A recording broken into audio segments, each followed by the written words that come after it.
जय श्री कृष्णा। राधे राधे जी। आज की कथा में आप सभी भक्तों का हार्दिक स्वागत है। भगवान श्री कृष्ण और श्रीमती राधा रानी की कृपा सदैव आप और आपके समस्त परिवार पर बनी रहे। 1 जुलाई 2024 आज है सोमवार का दिन और आज आप सुनेंगे आषाढ़ मास की कथा का 9वां अध्याय। कल की कथा सुनने के लिए, वीडियो को लाइक करने के लिए और बहुत ही प्यारे प्यारे कमेंट्स करने के लिए आप सभी भक्तों का बहुत बहुत आभार। और अब भगवान श्री विष्णु का ध्यान करके आज की पावन कथा का प्रारंभ करते हैं। और आज की कथा में आप सुनने वाले हैं जड़ भरत और सौवीर नरेश का संवाद। श्री पराशर जी बोले कि उनके ये परमार्थमय वचन सुनकर राजा ने विनयावनत होकर उन विप्रवर से कहा। राजा बोले, हे भगवान, आपने जो परमार्थमय वचन कहे हैं उन्हें सुनकर मेरी मनोवृत्तियां भ्रांत सी हो गई हैं। हे विप्र, आपने संपूर्ण जीवों में व्याप्त जिस असंग विज्ञान का दिग्दर्शन करवाया है वह प्रकृति से परे ब्रह्म ही है, परंतु आपने जो कहा कि मैं शिबिका को वहन नहीं कर रहा हूँ, शिबिका मेरे ऊपर ही नहीं है, बल्कि जिसने इसे उठा रखा है वो शरीर मुझसे अत्यंत पृथक है। जीवों की प्रवृत्ति गुणों से होती है, जैसे कि सत्व रज तम इनकी प्रेरणा से होती है और गुण कर्मों से प्रेरित होकर प्रवृत्त होते हैं। इसमें मेरा कर्तृत्व कैसे माना जा सकता है? हे परमार्थज्ञ, यह बात मेरे कानों में पड़ते ही मेरा मन परमार्थ का जिज्ञासु होकर बड़ा ही उतावला हो रहा है। हे द्विज, मैं तो पहले ही महाभाग कपिल मुनि से ये पूछने के लिए कि बताइए संसार में मनुष्यों का श्रेय किसमें है, अब बीच में ही आपने जो वाक्य कहे हैं उन्हें सुनकर मेरा चित्त परमार्थ श्रवण करने के लिए आपकी ओर झुक गया है। हे द्विज, ये कपिल मुनि सर्वभूत भगवान विष्णु के ही अंश हैं। इन्होंने संसार का मोह दूर करने के लिए ही पृथ्वी पर अवतार लिया है, किंतु आप जो इस प्रकार भाषण कर रहे हैं उससे मुझे निश्चय होता है कि वे भगवान कपिल देव मेरे हित की कामना से यहाँ आपके रूप में प्रकट हो गए हैं। अतः हे द्विज, हमारा जो परम श्रेय हो वह आप मुझ विनीत से कहिए। हे प्रभु, आप संपूर्ण विज्ञान तरंगों के मानो समुद्र ही हैं। ब्राह्मण बोले, हे राजन, तुम श्रेय पूछना चाहते हो या परमार्थ? क्योंकि हे भूपते, श्रेय तो सब अपारमार्थिक ही है। हे नृप, जो पुरुष देवताओं की आराधना करके धन, संपत्ति, पुत्र और राज्यादि की इच्छा करता है उसके लिए तो वे ही परम श्रेय हैं। जिसका फल स्वर्गलोक की प्राप्ति है वह यज्ञात्मक कर्म भी श्रेय है, किंतु प्रधान श्रेय तो उसके फल की इच्छा ना करने में ही है। अतः हे राजन, योग युक्त पुरुषों को प्रकृति आदि से अतीत उस आत्मा का ही ध्यान करना चाहिए, क्योंकि उस परमात्मा का संयोग रूप श्रेय ही वास्तविक श्रेय है। इस प्रकार श्रेय तो सैकड़ों हजारों प्रकार के अनेकों हैं, किंतु ये सब परमार्थ नहीं है। अब जो परमार्थ है सो सुनो।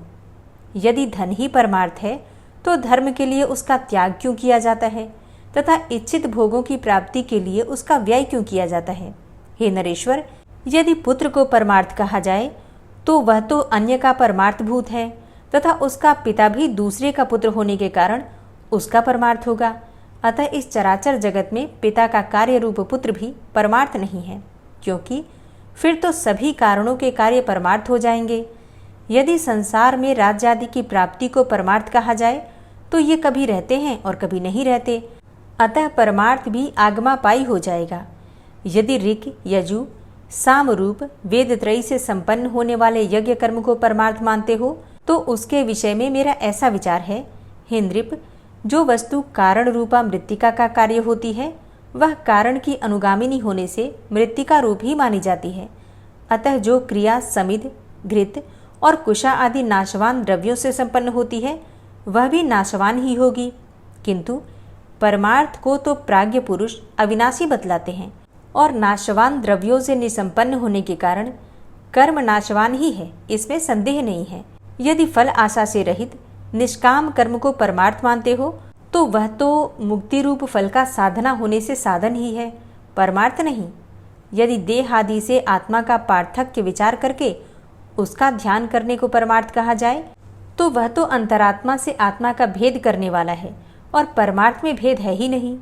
यदि परमात्मा और जीवात्मा के संयोग को परमार्थ कहें तो ऐसा कहना सर्वथा मिथ्या है, क्योंकि अन्य द्रव्य से अन्य द्रव्य की एकता कभी नहीं हो सकती।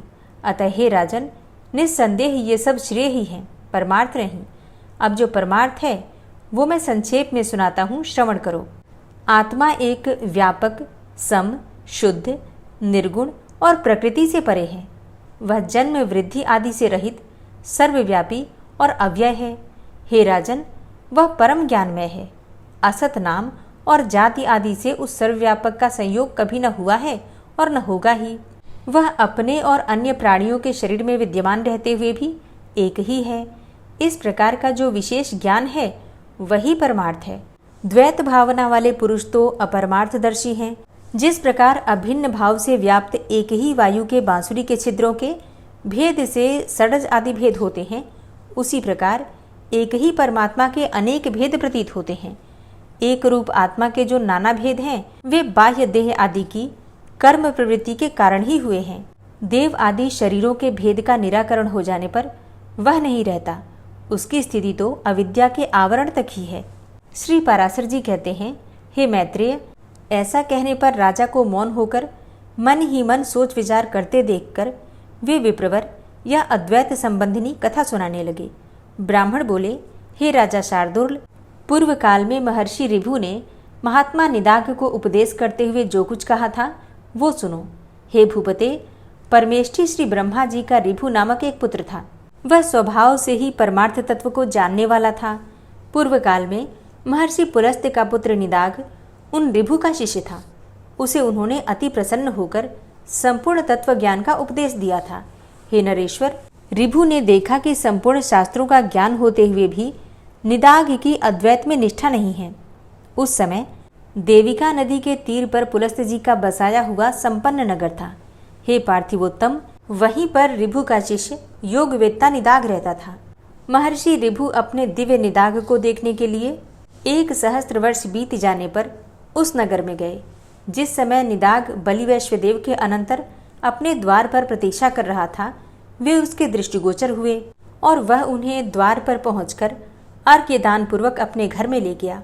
उस द्विजश्रेष्ठ ने उनके हाथ पैर धुलाए और फिर आसन पर बिठाकर आदर पूर्वक कहा कि भोजन कीजिए।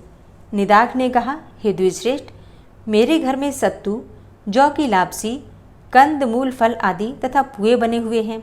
आपको इनमें से जो कुछ भी रुचे वही भोजन कीजिए। ऋभु बोले, हे द्विज, ये तो सभी कुत्सित अन्न हैं। मुझे तो तुम हलवा, खीर तथा मट्ठा और खांड से बने स्वादिष्ट भोजन कराओ। तब निदाघ ने अपनी स्त्री से कहा कि हे गृहदेवी, हमारे घर में जो अच्छी से अच्छी वस्तु हो उसी से इनके लिए अति स्वादिष्ट भोजन बनाओ। ब्राह्मण जड़ भरत ने कहा। उनके ऐसा कहने पर उसकी पत्नी ने अपने पति की आज्ञा से उन विप्रवर के लिए अति स्वादिष्ट अन्न तैयार किया। हे राजन, ऋभु के यथेच्छ भोजन कर चुकने पर निदाघ ने अति विनीत होकर उन महामुनि से कहा। निदाघ बोले, हे द्विज, कहिए, भोजन करके आपका चित्त स्वस्थ हुआ ना? आप पूर्णतया तृप्त और संतुष्ट हो गए ना? हे विप्रवर, कहिए, आप कहाँ के रहने वाले हैं और कहाँ जाने की तैयारी में हैं और कहाँ से पधारे हैं? ऋभु बोले, हे ब्राह्मण, जिसको क्षुधा लगती है उसी की तृप्ति भी हुआ करती है। मुझको तो कभी क्षुधा ही नहीं लगती, फिर तृप्ति विषय में तुम क्या पूछते हो? जठराग्नि के द्वारा पार्थिव धातुओं के क्षीण हो जाने से मनुष्य को क्षुधा की प्रतीति होती है और जल के क्षीण होने से तृषा का अनुभव होता है। हे द्विज, ये क्षुधा और तृषा तो देह के ही धर्म हैं, मेरे नहीं। अतः स्वस्थता और तुष्टि भी मन में ही होते हैं, अतः वो मन ही के धर्म है। पुरुष अर्थात आत्मा से इनका कोई संबंध ही नहीं है। इसलिए हे द्विज, ये जिसके धर्म हैं उसी से इसके विषय में पूछ लो। और तुमने जो पूछा कि आप कहाँ रहने वाले हैं, कहाँ जा रहे हैं तथा कहाँ से आए हैं, सो इन तीनों के विषय में मेरा मत सुनो। आत्मा सर्वगत है, क्योंकि यह आकाश के समान व्यापक है। अतः कहाँ से आए हो, कहाँ रहते हो और कहाँ जाओगे, यह कथन भी कैसे सार्थक हो सकता है? मैं तो न कहीं जाता हूँ, न आता हूँ और न किसी एक स्थान पर रहता हूँ। तू, मैं और अन्य पुरुष भी देह आदि के कारण जैसे पृथक पृथक दिखाई देते हैं, वास्तव में वैसे नहीं है। वस्तुतः तू नहीं है, अन्य अन्य नहीं है और मैं नहीं हूँ। वास्तव में मधुर मधुर है भी नहीं। देखो, मैंने तुमसे जो मधुर अन्न की याचना की थी उससे भी मैं यही देखना चाहता था कि तुम क्या कहते हो। हे द्विजश्रेष्ठ, भोजन करने वाले के लिए स्वादु और अस्वादु भी क्या है, क्योंकि स्वादिष्ट पदार्थ ही जब समयांतर में अस्वादु हो जाता है तो वही उद्वेगजनक होने लगता है। इसी प्रकार कभी अरुचिकर पदार्थ रुचिकर हो जाते हैं और रुचिकर पदार्थों से मनुष्य को उद्वेग हो जाता है। ऐसा अन्न भला कौन सा है जो आदि मध्य और अंत तीनों काल में रुचिकर ही हो। जिस प्रकार मिट्टी का घर मिट्टी से लीपने पोतने से दृढ़ होता है, उसी प्रकार यह पार्थिव देह पार्थिव अन्न के परमाणुओं से पुष्ट होता है। जौ, गेहूं, मूंग, घृत, तेल, दूध, दही, गुड़ और फल आदि सभी पदार्थ पार्थिव परमाणु ही तो हैं। इनमें से किसको स्वादु कहें और किसको अस्वादु। अतः ऐसा जानकर तुम्हें इस स्वादु अस्वादु का विचार करने वाले चित्त को समदर्शी बनाना चाहिए, क्योंकि मोक्ष का एकमात्र उपाय समता ही है। ब्राह्मण बोले, हे राजन, उनके ऐसे परमार्थमय वचन सुनकर महाभाग निदाग ने उन्हें प्रणाम करके कहा, हे प्रभु, आप प्रसन्न होइए। कृपया बतलाइए कि मेरे कल्याण की कामना से आए हुए आप कौन हैं। हे द्विज, आपके इन वचनों को सुनकर मेरा संपूर्ण मोह नष्ट हो गया है। तब ऋभु बोले कि हे द्विज, मैं तेरा गुरु ऋभु हूँ और तुझको सदसद विवेकनी बुद्धि प्रदान करने के लिए मैं यहाँ आया था। अब मैं जाता हूँ। जो कुछ परमार्थ है वो मैंने तुमसे कह ही दिया है। इस परमार्थ तत्व का विचार करते हुए तू इस संपूर्ण जगत को एक वासुदेव परमात्मा का ही स्वरूप जान। इसमें भेदभाव बिल्कुल नहीं है। ब्राह्मण बोले कि तदनंतर निदाग ने बहुत अच्छा ऐसा कहकर प्रणाम किया और फिर उससे परम भक्तिपूर्वक पूजित होकर ऋभु स्वेच्छानुसार चले गए। ब्राह्मण बोले कि हे नरेश्वर, तदनंतर सहस्त्र वर्ष व्यतीत होने पर महर्षि ऋभु निदाग को ज्ञानोपदेश करने के लिए फिर उसी नगर को गए। वहां पहुंचने पर उन्होंने देखा कि वहां का राजा बहुत सी सेना आदि के साथ बड़ी धूमधाम से नगर में प्रवेश कर रहा है और वन से कुशा तथा समिध लेकर आया हुआ महाभाग निदाग जन समूह से हटकर भूखा प्यासा दूर खड़ा है। निदाग को देखकर ऋभु उसके निकट गए और उसका अभिवादन करके बोले, हे द्विज, यहाँ एकांत में आप कैसे खड़े हैं। तब निदाग बोले, हे विप्रवर, आज इस अति रमणीक नगर में राजा आना चाहता है, सो मार्ग में बड़ी भीड़ हो रही है, इसलिए मैं यहाँ खड़ा हूँ। ऋभु बोले, हे द्विजश्रेष्ठ, मालूम होता है कि आप यहाँ की सब बातें जानते हैं, अतः कहिए इनमें राजा कौन है और अन्य पुरुष कौन है। निदाग बोले, ये जो पर्वत के समान ऊंचे मत्त गजराज पर चढ़ा हुआ है वही राजा है तथा दूसरे लोग परिजन हैं। ऋभु बोले, आपने राजा और गज दोनों एक साथ ही दिखाए, किंतु इन दोनों के पृथक पृथक विशेष चिन्ह अथवा लक्षण नहीं बतलाए। अतः हे महाभाग, इन दोनों में क्या क्या विशेषताएं हैं ये भी बतलाइए। मैं ये जानना चाहता हूँ कि इनमें कौन राजा है और कौन गज है। निदाग बोले, इनमें जो नीचे है वो गज है और उसके ऊपर राजा है। हे द्विज, इन दोनों का बाह्य वाहक संबंध है, इस बात को कौन नहीं जानता। तब ऋभु बोले कि हे ब्रह्मन, मुझे इस प्रकार समझाइए जिससे कि मैं ये जान सकूं कि नीचे इस शब्द का वाच्य क्या है और ऊपर किसे कहते हैं। ब्राह्मण ने कहा। ऋभु के ऐसा कहने पर निदाग ने अकस्मात ही उनके ऊपर चढ़कर कहा, सुनिए, आपने जो पूछा है वही बतलाता हूँ। इस समय राजा की भ्रांति में मैं तो ऊपर हूँ और गज की भांति आप नीचे हैं। हे ब्रह्मन, आपको समझाने के लिए ही मैंने यह दृष्टांत दिखलाया है। तब ऋभु बोले कि हे द्विजश्रेष्ठ, यदि आप राजा के समान हैं और मैं गज के समान हूँ, तो अब ये बतलाइए कि आप कौन हैं और मैं कौन हूँ। अब ब्राह्मण ने कहा कि ऋभु के ऐसा कहने पर निदाग ने तुरंत ही उनके दोनों चरण पकड़ लिए और कहा, निश्चय ही आप आचार्य चरण महर्षि ऋभु हैं। हमारे आचार्य जी के समान अद्वैत संस्कार युक्त चित्त और किसी का नहीं है। अतः मेरा विचार है कि आप हमारे गुरुजी ही आकर उपस्थित हुए हैं। ऋभु बोले कि हे निदाग, पहले तुमने सेवा शुश्रूषा करके मेरा बहुत आदर किया था, अतः तुम्हारे स्नेहवश मैं ऋभु नामक तुम्हारा गुरु ही तुमको उपदेश देने के लिए आया हूँ। हे महामते, समस्त पदार्थों में अद्वैत आत्मबुद्धि रखना यही परमार्थ का सार है, जो मैंने तुम्हें संक्षेप में उपदेश कर दिया। ब्राह्मण बोले कि निदाग से ऐसा कहकर परम विद्वान गुरुवर भगवान ऋभु चले गए और उनके उपदेश से निदाग भी अद्वैत चिंतन में ही तत्पर हो गया और समस्त प्राणियों को अपने से अभिन्न देखने लगा। हे धर्मज्ञ, हे पृथ्वीपते, जिस प्रकार उस ब्रह्मपरायण ब्राह्मण ने परम मोक्ष पद को प्राप्त किया, उसी प्रकार तू भी आत्मा, शत्रु और मित्र आदि में समान भाव रखकर अपने को सर्वगत जानता हुआ मुक्ति लाभ कर। जिस प्रकार एक ही आकाश श्वेत, नील आदि भेदों वाला दिखाई देता है, उसी प्रकार भ्रांत दृष्टियों को एक ही आत्मा पृथक पृथक दिखता है। इस संसार में जो कुछ है वह सब एक आत्मा ही है और अविनाशी है, उससे अतिरिक्त और कुछ भी नहीं है।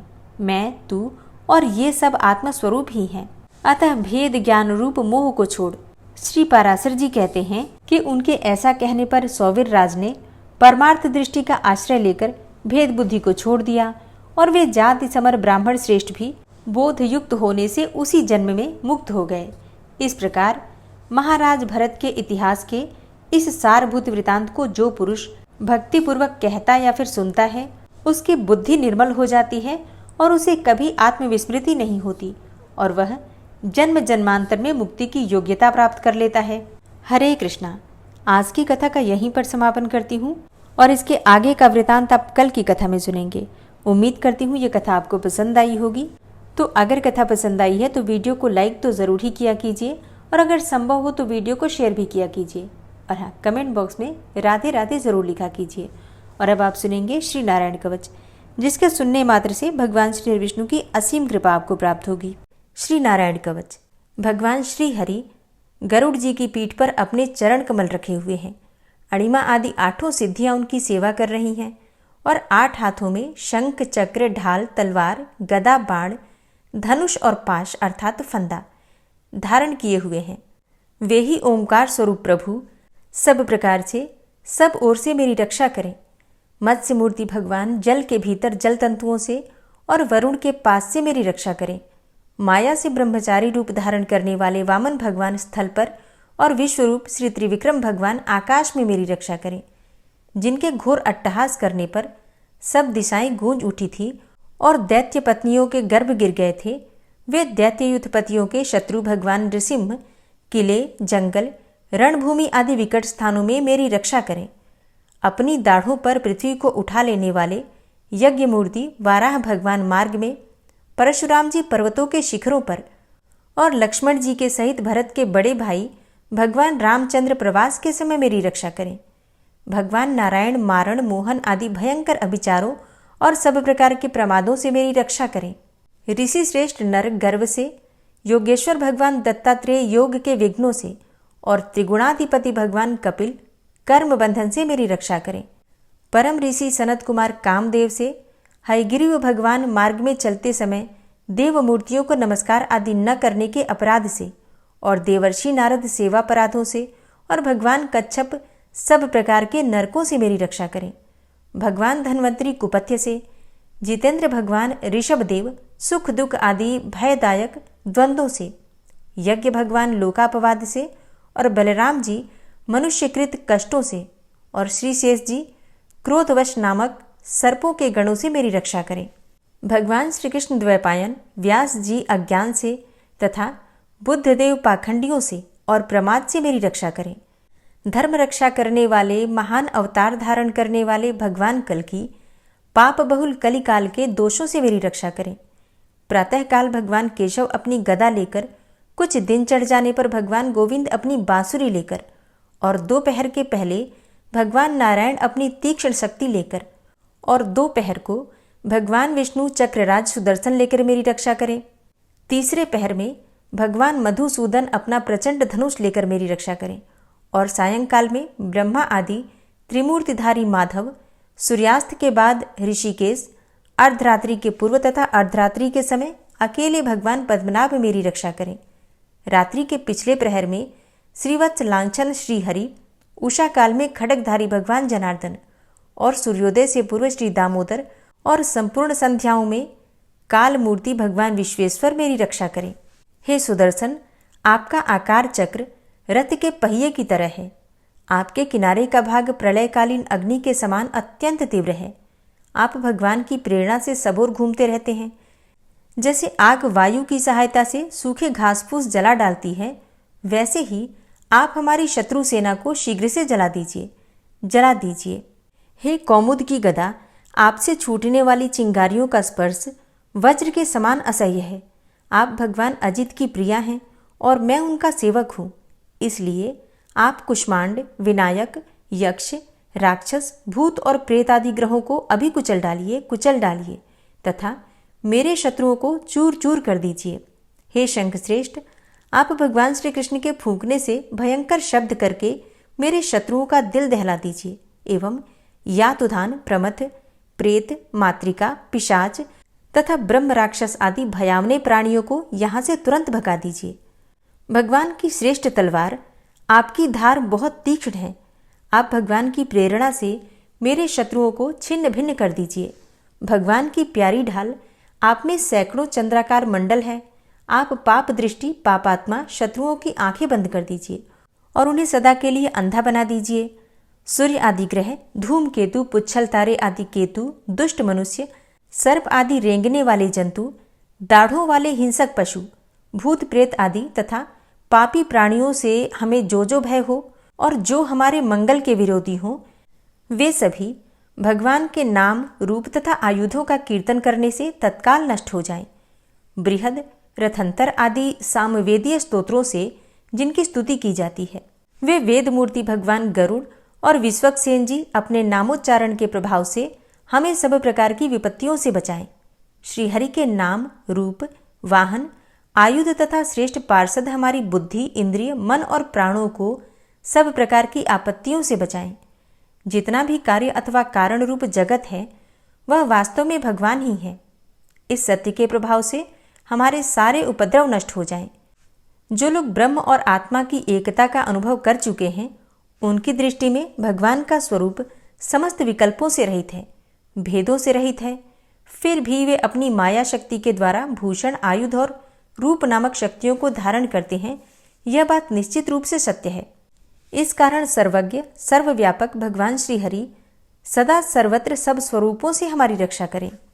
जो अपने भयंकर अट्टहास से सब लोगों के भय को भगा देते हैं और अपने तेज से सबका तेज ग्रस लेते हैं, वे भगवान नृसिंह दिशा विदिशा में, नीचे ऊपर, बाहर भीतर सब ओर से हमारी रक्षा करें। हे देवराज इंद्र, मैंने तुम्हें यह नारायण कवच सुना दिया है। इस कवच से तुम अपने को सुरक्षित कर लो। बस फिर तुम अनायास ही सब दैत्य युद्धपतियों को जीत कर लोगे। इस नारायण कवच को धारण करने वाला पुरुष जिसको भी अपने नेत्रों से देख लेता है अथवा पैर से छू देता है, तत्काल समस्त भयों से वो मुक्त हो जाता है। जो इस वैष्णवी विद्या को धारण कर लेता है, उसे राजा, डाकू, प्रेत, पिशाच आदि और बाघ आदि हिंसक जीवों से कभी किसी प्रकार का भय नहीं होता। हे देवराज, प्राचीन काल की बात है, एक कौशिक गोत्री ब्राह्मण ने इस विद्या को धारण करके योग धारणा से अपना शरीर मरुभूमि में त्याग दिया। अब जहां उस ब्राह्मण का शरीर पड़ा था, उसके ऊपर से एक दिन गंधर्वराज चित्ररथ अपनी स्त्रियों के साथ विमान पर बैठकर निकले। वहां आते ही वे नीचे की ओर सिर किए विमान सहित आकाश से पृथ्वी पर गिर पड़े। इस घटना से उनके आश्चर्य की सीमा न रही जब उन्हें बालखिल्य मुनियों ने बतलाया कि यह नारायण कवच धारण करने का प्रभाव है। तब उन्होंने उस ब्राह्मण देव की हड्डियों को ले जाकर पूर्ववाहिनी सरस्वती नदी में प्रवाहित कर दिया और फिर स्नान करके वे अपने लोक को चले गए। श्री सुखदेव जी कहते हैं, हे परीक्षित, जो पुरुष इस नारायण कवच को समय पर सुनता है और जो आदरपूर्वक इसे धारण करता है, उसके सामने सभी प्राणी आदर से झुक जाते हैं और वह सब प्रकार के भयों से मुक्त हो जाता है। हे परीक्षित, शतक्रतु इंद्र ने आचार्य विश्वरूप जी से यह वैष्णवी विद्या प्राप्त करके रणभूमि में असुरों को जीत लिया और वे त्रैलोक्य लक्ष्मी का उपभोग करने लगे। श्री नारायण कवच संपूर्ण हुआ।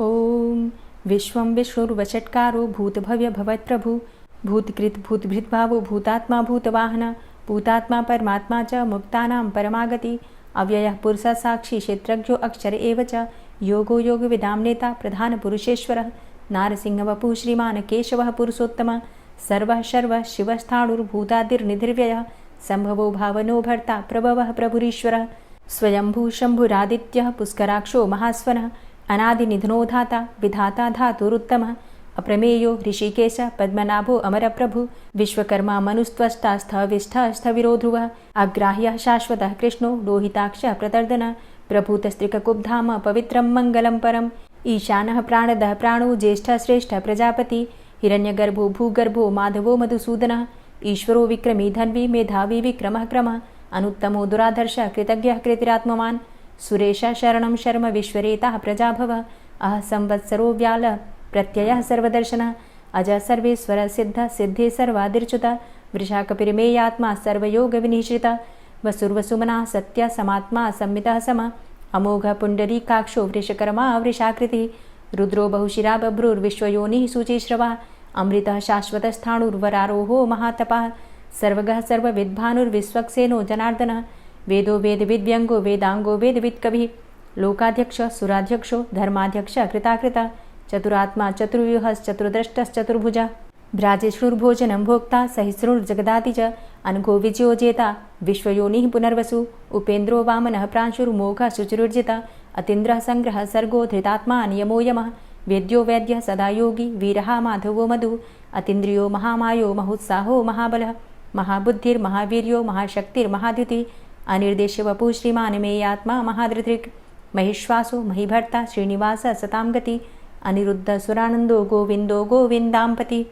मरीचिर्दमनो हंस सुपर्णो भुजगोत्तम हिरण्यनाभ सुतपा पद्मनाभ प्रजापति अमृत्यु सर्वदिक्सिंह संधाता संधिमान स्थिर अजो दूर्मर्षण शास्ता विश्रुतात्मा सुरारिः गुरुर्गुर्तमो धाम सत्य सत्यपराक्रम निमिषो अनिमिषो श्रग्वी वाचस्पतिरुदारधि अग्रणिर्ग्रामणी श्रीमान् न्यायो नेता समीरण सहस्रमूर्धा विश्वात्मा सहस्राक्ष सहस्रपात् आवर्तनो निवृत्तात्मा संवृतः संप्रमर्दन अह संवर्तको वहनिर्निलोधरणीधरः सुप्रसादः प्रसन्नात्मा विश्वदृग् विशुभुग्विभु सत्कर्ता सत्कृतः साधु जहर्नुर्नारायणो नरः असंख्येयो अप्रमेयात्मा विशिष्टशिष्टकृच्छुवि सिद्धार्थ सिद्धसंकल्प सिद्धिदः सिद्धिसाधनः वृषाहि वृषभो विष्णुर्विष्पर्वा वृषोदरः वर्धनो वर्धमानश्च विविक्तः श्रुतिसागरः सुभुजो दूर्धरो वाग्मी महेन्द्रो वसुदो वसु नैकरूपो बृहद्रूप शिपिविष्टः प्रकाशनः ओजस्तेजो द्युतिधरः प्रकाशात्मा प्रतापनः रिद्धस्पष्टाक्षरो मन्त्रश्चन्द्रांशुर्भास्करदुतिः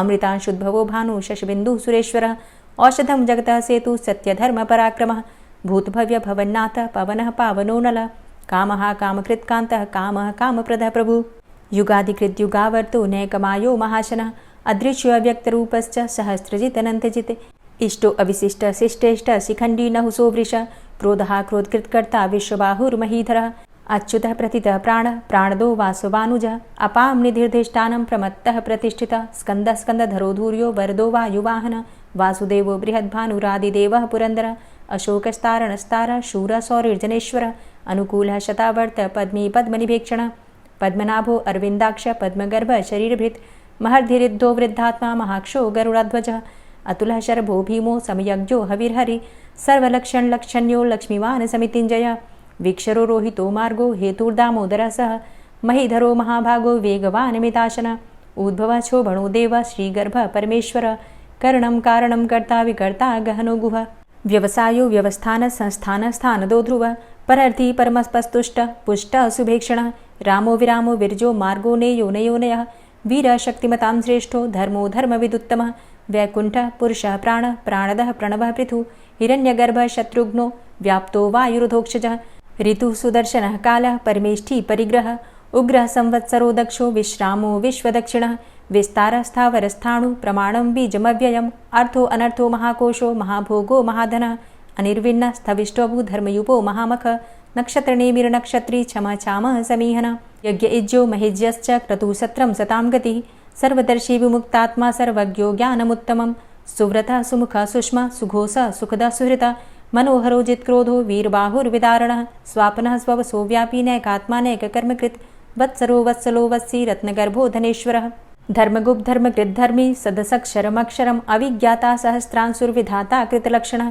गभस्तिनेमिः सत्त्वस्थः सिंहो भूतमहेश्वरः आदिदेवो महादेवो देवेशो देवभृद्गुरुः उत्तरो गोपतिर्गोप्ता ज्ञानगम्यः पुरातनः शरीरभूतभृद्भोक्ता कपीन्द्रो भूरि दक्षिणः सोमभो अमृतपः सोम पुरुजित पुरुषोत्तमः विनयोजयः सत्यसन्धो दाशाः सात्वताम्पतिः जीवो विनयिता साक्षी मुकुन्दो अमितविक्रमः अम्भो निद्रणन्तात्मा महोदधीशयोऽन्तकः अजो महार्हः स्वाभाव्यो जितामित्रः प्रमोदनः आनन्दो नन्दनो नन्दः सत्यधर्मा त्रिविक्रमः महर्षि कपिलाचार्यः कृतज्ञो मेदिनीपतिः त्रिपदस्त्रिदशाध्यक्षो महाशृङ्गः कृतान्तकृत् महावराहो गोविन्दः सुखेणः कनकाङ्गदी गुह्यो गभीरो गहनो गुप्तश्चक्रगदाधरः वेधा स्वाङ्गो अजितः कृष्णो दृढः सङ्कर्षणोच्युत वरुणो वारुणो वृक्षः पुष्कराक्षो महामनाः भगवान् भगानन्दी वनमाली हलायुध आदित्यो ज्योतिरादित्यः सहिष्णुर्गतिसत्तमः सुधन्वाखण्ड परशुर्दारुणो द्रविडप्रदः दिविस्त्रिक्सर्वदृग्व्यासो वाचस्पतिर्योनिजः त्रिसामासामगः साम निर्वाणं भेषजं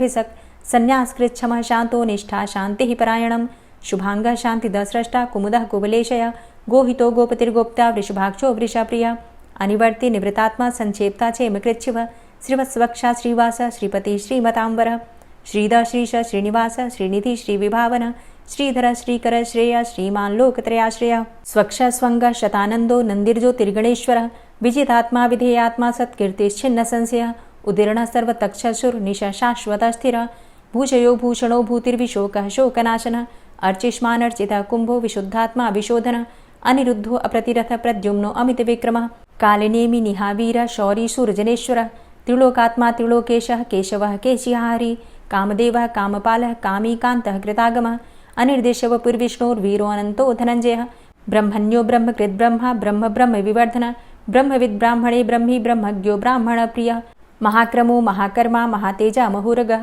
महाक्रतुर्महायज्वा महायज्ञो महाहवि स्तव्यः स्तव प्रियः स्तोत्रं स्तुतिस्तोतारणप्रियः पूर्णः पुरैता पुण्यः पुण्यकीर्तिर्नामयः मनोजवस्तीर्थकरो वसुरेता वसुप्रदः वसुप्रदो वासुदेव वसुर्वसुमनाहवि सद्गतिः सत्कीर्तिः सत्ता सद्भूतिः सत्परायणः शूरसेनो यदुश्रेष्ठः सन्निवासः सुयामुनः भूतावासो वासुदेवः सर्वासु निलयोऽनलः दर्पः दर्पदो दृप्तो दूर्धरोऽथा पराजितः विश्वमूर्तिर्महामूर्तिर्दीप्तमूर्तिर्मूर्तिमान् अनेकमूर्तिरव्यक्तः शतमूर्तिः शताननः एको नैकः सवः क किं यत्तत्पदमनुत्तमं लोकबन्धुर्लोकनाथो माधवो भक्तवत्सलः सुवर्णवर्णो हेमाङ्गो वराङ्गश्चन्दनाङ्गदी वीरः विषमः शून्यो घृताशीर चलश्चलः अमानीमानदोमान्यो लोकस्वामी त्रिलोकदृक् सुमेधा मेधजो धन्यः सत्यमेधा धराधरः तेजो वृषः द्वितिधरः सर्वशस्त्रभृताम्बरः प्रग्रहो निग्रहो व्यग्रो नैकशृङ्गो गदाग्रजः चतुर्मूर्तिश्चतुर्बाहुश्चतुर्व्यूहश्चतुर्गति चतुरात्मा चतुर्भावश्चतुर्वेदविदेकपात् समावर्तो अनिवृतात्मा दुर्जयो दुरतिक्रम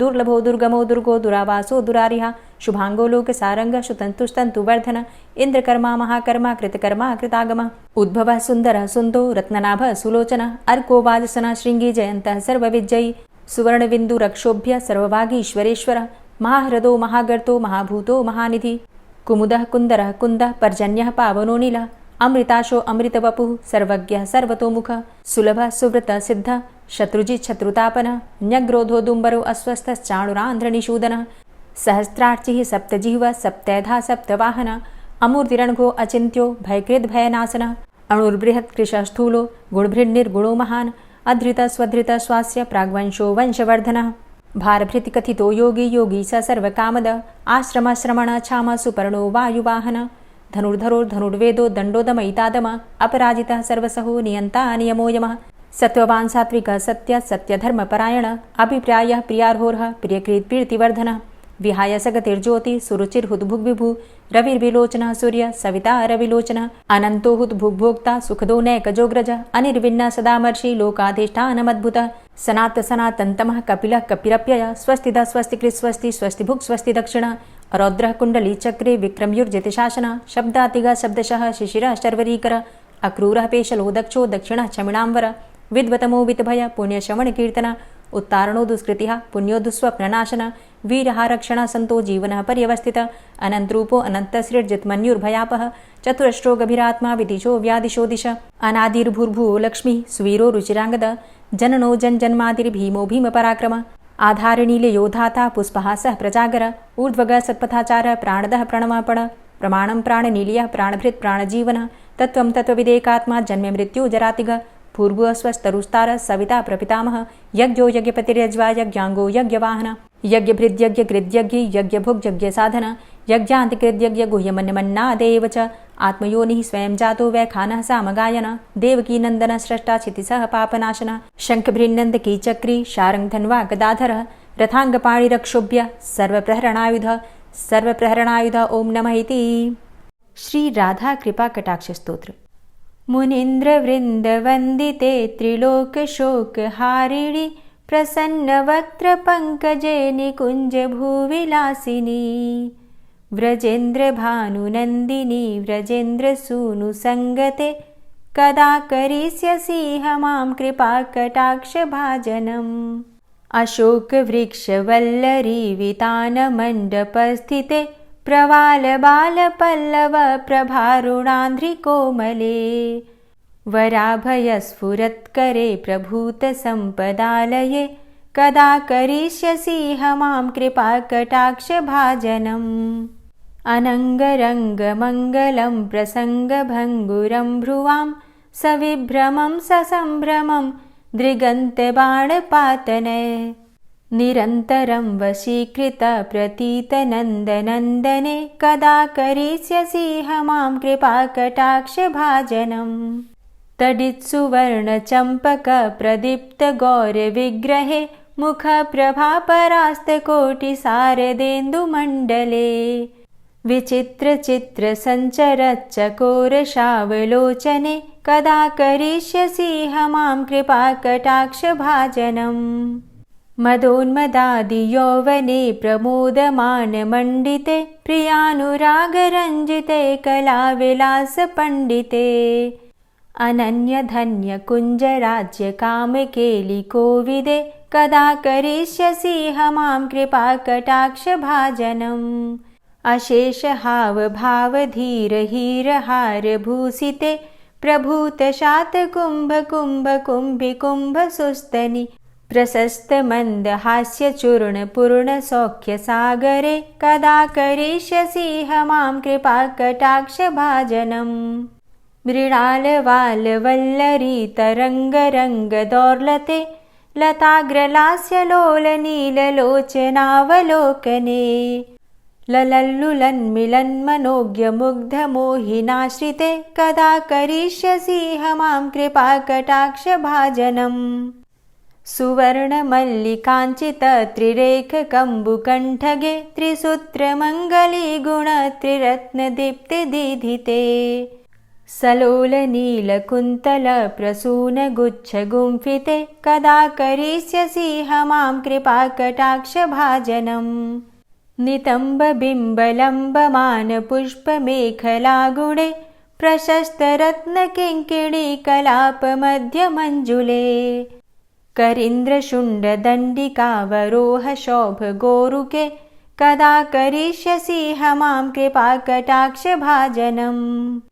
अनेकमन्त्रनादमञ्जुनूपुरारवस्खलत् समाजराजहंसवंश निक्वडातिगौरवे विलोलहेमवल्लरी विडम्बिचारुचङ्क्रमे कदा करिष्यसि मां कृपाकटाक्षभाजनम् अनन्तकोटिविष्णुलोकनम्रपद्मजार्चिते हिमाद्रिजापुलोमजाविरिञ्चिजावरप्रदे अपारसिद्धिरिद्धिदिग्धसत्पदाङ्गुलीनखे कदा करिष्यसि मां कृपाकटाक्षभाजनम् मखेश्वरी क्रियेश्वरी स्वधेश्वरी सुरेश्वरी त्रिवेदभारतीश्वरी प्रमाणशासनेश्वरी रमेश्वरी क्षमेश्वरी प्रमोदकाननेश्वरी व्रजेश्वरी व्रजाधिपे श्रीराधिके नमोऽस्तुते इतीममद्भुतं स्तवं निशम्य भानुनन्दिनी